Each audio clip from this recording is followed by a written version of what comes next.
before. People weren't going out, they didn't have anything that they could identify with.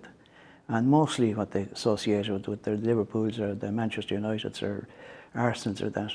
Now this crowd came along and they completely took over the scene. It was an incredible transformation. Like there's a lot, obviously a lot of people who saw Dublin in 1974 hadn't seen them in 1973. I mean there was a huge kind of like build-up of the fan base. Oh yeah, but it became respectable. Mm-hmm. The suits started turning up.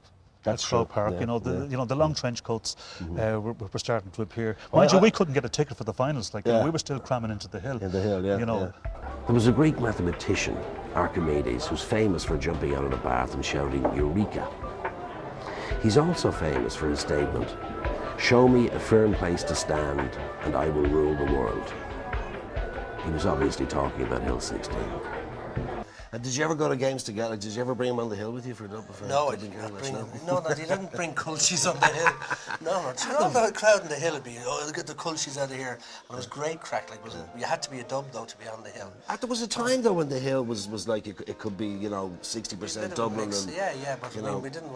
I wouldn't be going with Mossy to watch. Well, there's a slight difference there as well because you see, this going back nearly 30 years ago.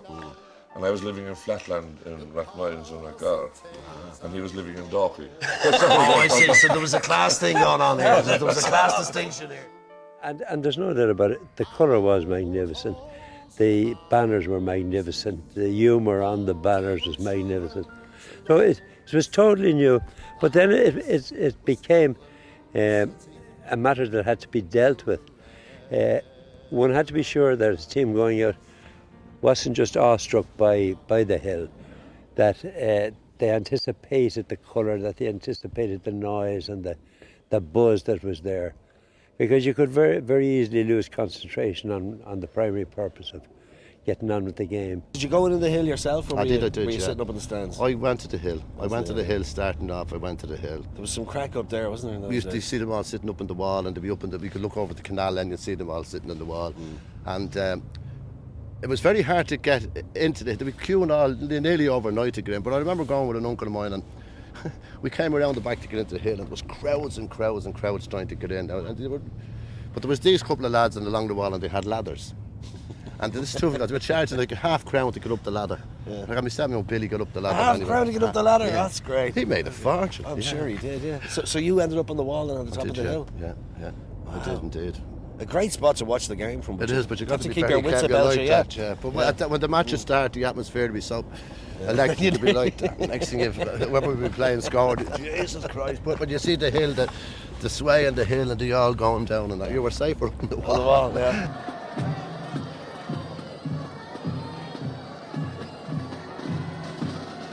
They used to lock up the towns because they were afraid of them, And there was one great trip, I think, down to Roscommon when the guys went down. They stampeded a couple of cattle up the street, and this made national headlines. The lads were only having a bit of fun. Exactly.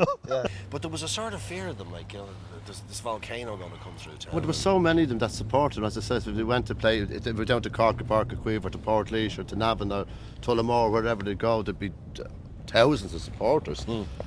I can remember what Kevin Heffernan said to the team in the aftermath of the Meath match, heading in to play Cork, who were the All-Ireland champions. And, I remember distinctly the night, it was either the week after or very shortly after the Meath match, he finished off our discussion and whatnot with his tip of grin and said, "We're going down to these guys. If they think they can come up from Cork, and they're going to get an easy game from us, they got another bucket in coming." And I can remember, again, this scared feeling getting into me saying, "Jesus, this guy's serious." And there were big names in Cork at that stage, all top-class players. After winning, some of them had won All-Irelands in hurling, they had won the 73 football.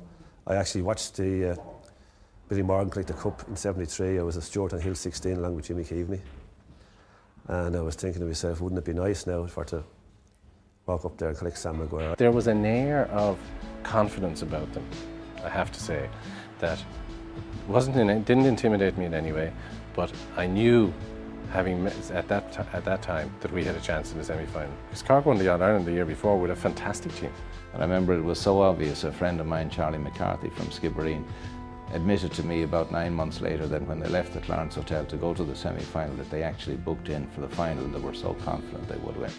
I was marking Jimmy Barrett that day. I had marked him in club championships prior to that, so I knew what I was going into. I knew exactly what the way the Cork forward line was going to play. But I have to say that was Doc's coming of age, because Sean Doherty had a fantastic game on Ray Cummins that day. I think Paddy Cullen sent a lot of ball down on the wing into Hickey, which we won tremendous ball in that game along the wing, which Cork were slow to cop onto. So you dealt with Cork, no problem. No problem, even scored the penalty. Yeah, that's right. So, yeah. That was another. I mean, that was a huge responsibility to give you as the Gosson, as you say, in the team. You know, why was that? Do you think? Why do they want you to step up to take that? I just positioned myself successfully and practiced them at that time and became the appointed penalty taker if one came up. So it worked. So out. before the game, even you were the guy. Oh, the yeah. penalty came up, you were the guy to take it. Yeah? Oh yeah. Jeez, otherwise they would have been around on the pitch. We couldn't have had that. You know, after we beat Cork, I mean, the thing went crazy. You know, we were being offered recording deals, and you know, it was taking off. There was a phenomenal interest in the team from outside football even, and that's really where Kevin, he just took over and he said, you might never get another chance to win an All-Ireland. These were his words that I remember. You might never get another chance to win an All-Ireland, and you're not going to waste it, you know, by concentrating on these outside activities, and he just cut them out. One of the last words from Kevin Heffernan going out, he says, if you expect to find yourself at another All-Ireland final, think about it. He says, not many players get an opportunity to play in one All-Ireland final, never mind in two. So you've just got one opportunity and one bite at the cherry. And I was very confident after the match against Cork that we had the bottle to see out this particular championship. And the All-Ireland final of 74 is on. And the first to get it is Brian Mullins for Dublin. And although we were under pressure, I recall, early in the first half, and for a period of the first half, I never had a feeling that we were under extreme, and we were in extreme difficulties, or that we wouldn't be able to pull it round, that our turn would come. Tommy Sands, Dean Salmon, David Hickey down there in the zone end line, harassing, and it's a goal, Michael Rooney! A goal for Galway, scored by Michael Rooney! Out along the wing now to Anton O'Toole. Anton too quick with the side step there for Joe Waldron, and he's still going on. He fits it in, and it is over the bar. Dangerous one, fits it in and over the bar for a point. So when we went out, needless to say, things weren't running well for us. We were behind at half-time. But even at half-time, there was still a sense of purpose and unity within the group that this game was there to be won and that we could do it. I don't remember what I would have said to them at half-time, but I would surely have said, lads, get out, for God's sake, don't let's blow it at this stage. Jimmy Keaveney. And Jimmy high and over the bar and the lead for Dublin. I can remember bringing my young brother down to that particular game. My memories of it was not that I didn't know much about the Dublin team then at that time, but my memory of it was more about the atmosphere and the occasion of it was. It wouldn't have been the happiest of games for me, because my opponent was Tommy Joe Gilmore, who was one of Galway's best players. My role was to take Tommy Joe Gilmore out of the game. He and I spent a lot of time running around Croke Park that day without the ball. And Anton O'Toole grabbing a hold of that one. This is Tony Hanaho now for Dublin. This is David Hickey. And it is another point. A lovely move there. Tony Hanaho was in fact one of the most valuable players we had in '74. He was doing a job for us that was so subtle that nobody, when I say nobody, I mean the media or anybody else, understood the role he was playing. And what he was really doing was opening up the approach to goal for us. And it was a tremendous forward line to play into. I mean, in a subsequent life, tried to recreate it, but you have to have the personnel to do it as well, and you have to have the discipline to stick to that kind of strategy. Certainly, we had that. So to give Tony his compliment on that, I think he led that strategy and kept it organised, because keeping formats like that organised, particularly when they're so dynamic, is a huge job. This is Tony Hanaho near the end line. John McCarthy, Brian Mullins, and a point for Dublin by Brian Mullins. And it also indicates that the calibre of the man, like his unselfishness in allowing himself to be used in that fashion with no plaudits attaching to it. So subsequently, of course, people began to realise that the whole thing, the whole forward movement was turning on Tony. It was a tackle of mine on Liam Salmon, I think it was, or Tom Naughton, that gave away the penalty. Into the centre to Liam Salmon. Liam Salmon trying to take a shot, and the referee has called for the ball, and it is a penalty. The critical point in it, I think, was the saving of a penalty by Paddy Cullen from Liam Salmon. Well, there's the goalkeeper. The man with number 14 on his back is going to come up there on the left of your picture any moment. Here it comes. And he saved it! He saved it! Oh, Paddy Cullen! It really determined the last quarter of the game, or the last 10 minutes of the game. You ever think about, like, you know, Liam Salmon stepping up? I mean, did you try, like, as a goalkeeper, did you just decide to go one way or the other, or did you wait for the shot? No, I used to walk to the post. He'd put the ball down, whoever it was. He'd look up, see nobody on the goal. Then I'd walk into the middle. Then he looks, and now he sees, well, I either have that 6 or 8 feet, or I have that 6 or 8 feet. So I think that made a difference. I'm not saying that's, but I just worked. It worked quite a few times for me. And as a result, he saved it, much to my delight, because I wouldn't like to have thought that having given away the penalty, and if they had scored, that it might have been the catalyst for them to go on and win it. But as it was, in a sense, it was the catalyst for us to go on and win. This clearance blocked by Brian Mullins to Jimmy Keaveney. And it is over the bar. A lovely point by Jimmy Keaveney.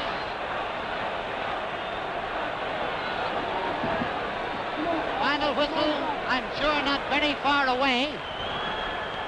He's heading up, the referee is heading up towards the centre of the field. He's heading off the field. He's blown the whistle, and the game is over. February, March, if somebody said to me, you would be All-Ireland champions in September, I would have said, you must be kidding.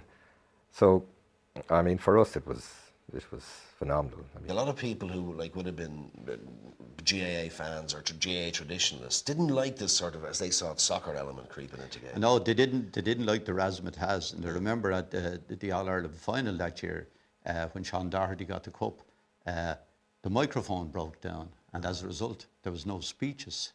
And the Cork Examiner wrote the following day, there was an alien atmosphere in Croke Park yesterday. I jest you not. The subsequent celebrations were out in what was then the Kildare Hotel. I think it's the Ambassador. We had to go outside of Dublin practically to celebrate. Hip hip! Hooray! Hip hip! Hooray! Tree spell. Welcome home, Sam!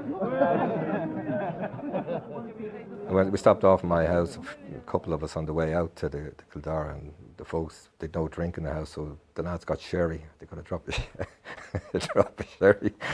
So we hightailed it out of there quickly enough and continued on. So, I mean, you guys would go out there with 72,000 guys, and you wouldn't sort of really be aware of the crowd, or? I must say the crowd in the game against Cork, the previous thing was the first time the noise of that situation, and that was a smaller crowd than the final. That was a big. That really was. It kind of went up a decibel. That was a decibel that day.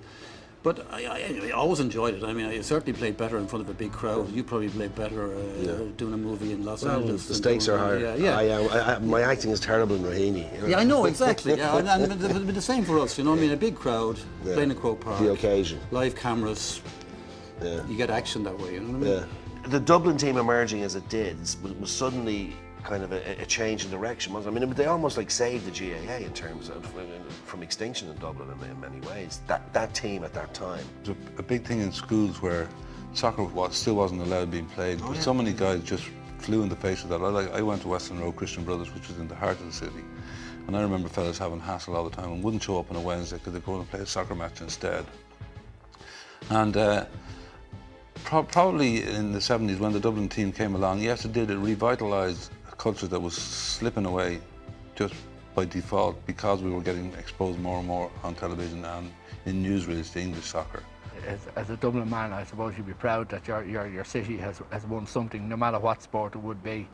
But I would have to be brutally honest in that I came from an era where, when I went to school first, if with one exception, ourselves, because we were steeped in shower and I went to the Christian Brothers, if you were seen to be playing soccer or going to soccer matches, you were in serious trouble in your school. And I would have been one of those people that would have had a lot of disrespect for the GAA at that particular time because of their attitude. Now, I must say, in today's age, I find that the stadium they've built down there and the people that are involved in the GAA, there's a sense within them that they want to change and they want to come into the era which we're now living in. And if you look at what happened, say, 1990, then when the World Cup came along, and there was a certain threat to the GAA. What saved it the following year? 4 games against Meath. Yeah. You know, there was a phenomenal interest swung back in favour of, you know, and again, I think it was because there was a city team there.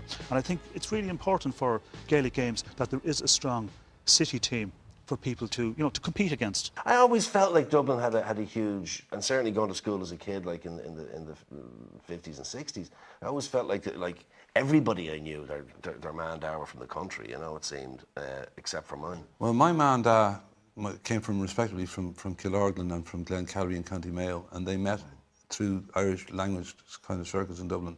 But they were one of the very first suburbs out in Sandymount. They were the first settlers there. So I was born out of those settlers. Right.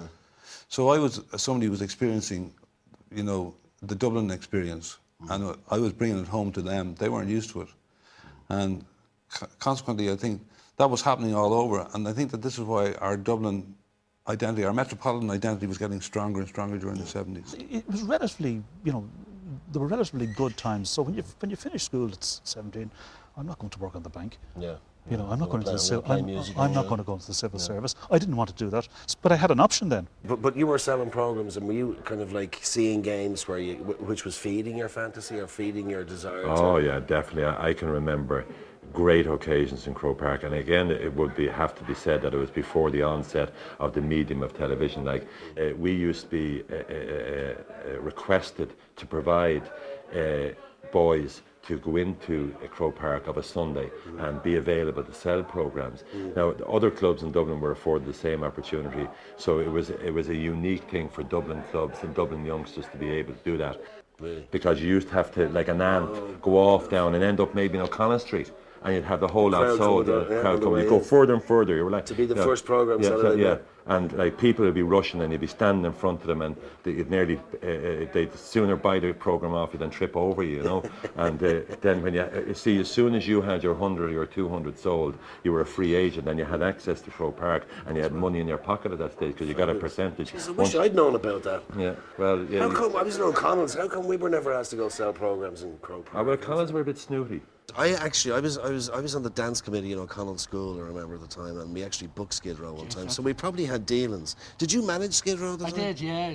Jesus, O'Connell, you were on that. No wonder you made your money. Yeah. Jesus, you used to do. No, I wasn't. We did great business there. We did. You did, yeah. There used to be 1,500 nearly on a Saturday night. Yeah, we had a very good dance committee because we'd always put it back into the next gig and all that. Right, yeah. But the committee would kind of we'd get the take, get it in, count it up, sort it out, get it down to the banks of the night safe, and it was, and then we could go off and have a few pints while the concert was on. You know? And you were drinking at that stage? But we were senior boys then, you know. Christ almighty, if I was drinking at that age, I was in trouble. O'Connell's, we could never beat you guys, you know. Yes, you were the academy of football. Your lads know O'Connell's played with Fitz. It's like fellas like Ollie Freeney was O'Connell. Ollie Freeney. Was it Tim Manny O'Connell? Dennis Manny and Tim Manny. I think Jimmy Lavin. The great academy of football that was Joey's, of course, would have started here because this was the feeder. This was the feeder school for Joey's. Even imagine this yard we're in here now. You wouldn't see it happening nowadays with the health and safety, but about 500-600 kids at lunchtime and maybe 2 balls. And if you got one kick of the ball in a half an hour, you're doing very well for yourself. But everybody was running after the ball. And then when the Rare Auld Times came out, I recorded in '77, it became associated with the team. Some of them started singing it on the hill, and I was, you know, then everyone was singing it in the pubs after, and we were trying to get as many Dublin songs as we could get into. The bombings, they sucked the heart out of the city for a time, and they dented this